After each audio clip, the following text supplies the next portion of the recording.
L'impôt, c'est un mot qui fait souvent un peu grincer des dents. Mais est-ce qu'on s'est déjà vraiment demandé d'où venaient les règles? Comment sont-elles décidées? Et par qui? Aujourd'hui, on va plonger ensemble au cœur du système fiscal français pour en décortiquer les grands principes fondateurs. On a souvent cette impression, pas vrai, que l'impôt tombe un peu du ciel, que c'est une décision opaque, parfois même complètement arbitraire. Mais est-ce que c'est vraiment le cas? Eh bien, la réponse pourrait bien surprendre. En fait, c'est tout l'inverse. Le système fiscal français, il ne sort pas de nulle part. Il repose sur des fondations très solides, des principes qui sont nés il y a plus de 2 siècles, directement hérités de la Révolution de 1789. Allez, on commence par le tout premier pilier, la question fondamentale. Qui a le pouvoir de créer un impôt?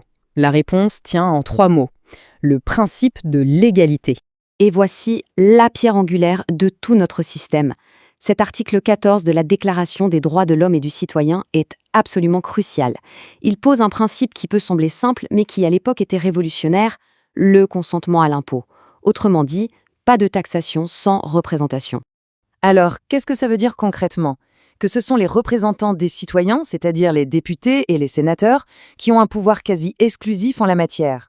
C'est le Parlement, et seulement lui, qui peut créer un impôt comme la CSG ou en supprimer un, comme l'ancienne taxe professionnelle.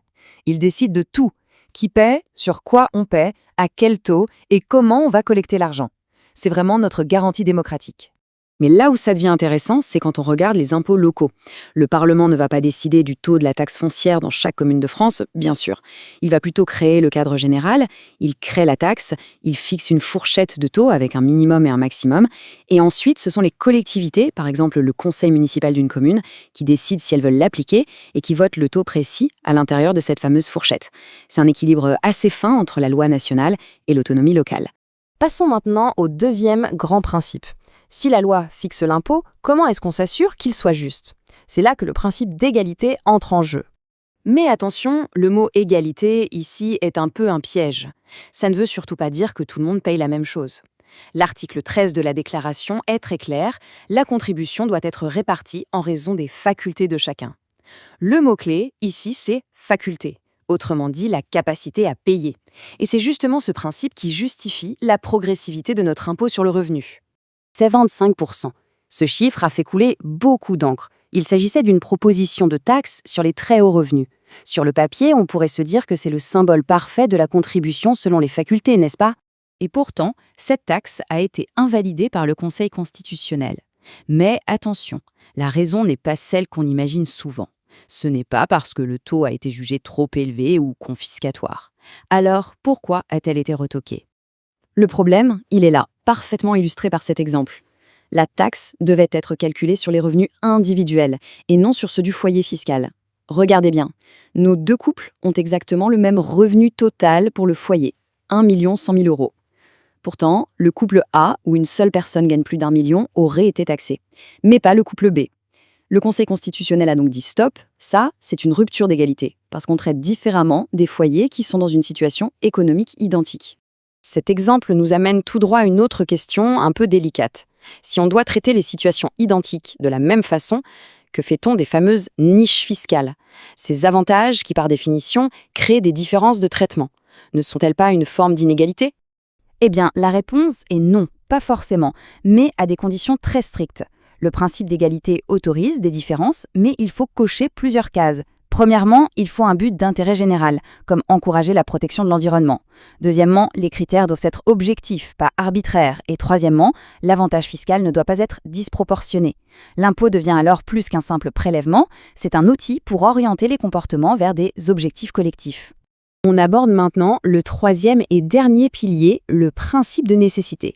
Et c'est ce principe qui explique pourquoi l'administration fiscale dispose de pouvoirs de contrôle et de sanctions qui peuvent paraître parfois assez énormes.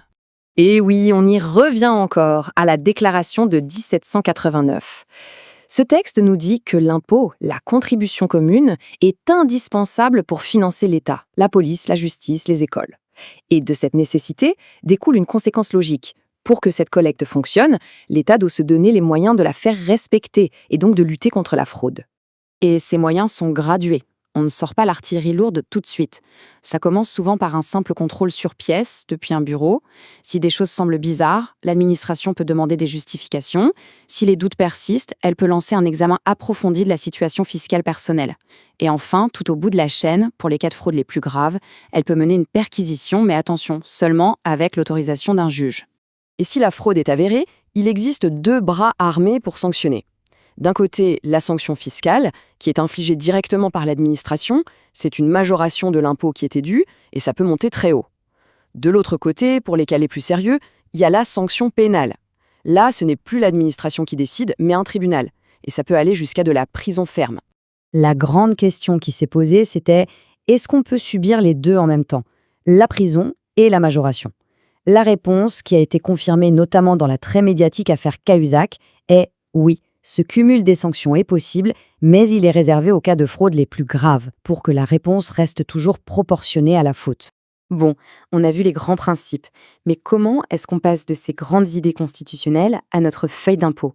C'est le rôle de la loi, bien sûr, mais aussi de quelque chose d'un peu moins connu, la doctrine fiscale. Parce que, soyons honnêtes, la loi fiscale, c'est souvent un vrai casse-tête. C'est là qu'intervient ce qu'on appelle la doctrine.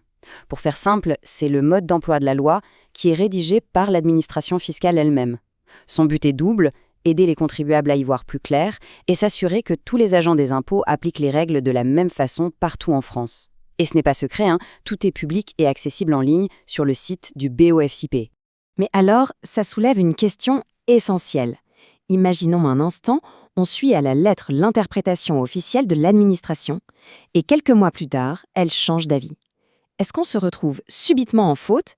La réponse, et c'est heureux, est non. C'est une garantie fondamentale. Un contribuable qui a appliqué de bonne foi l'interprétation qui était donnée par l'administration est protégé. On ne peut pas lui reprocher un changement de doctrine qui interviendrait plus tard. C'est un pilier de ce qu'on appelle la sécurité juridique, ça nous protège de l'instabilité des règles.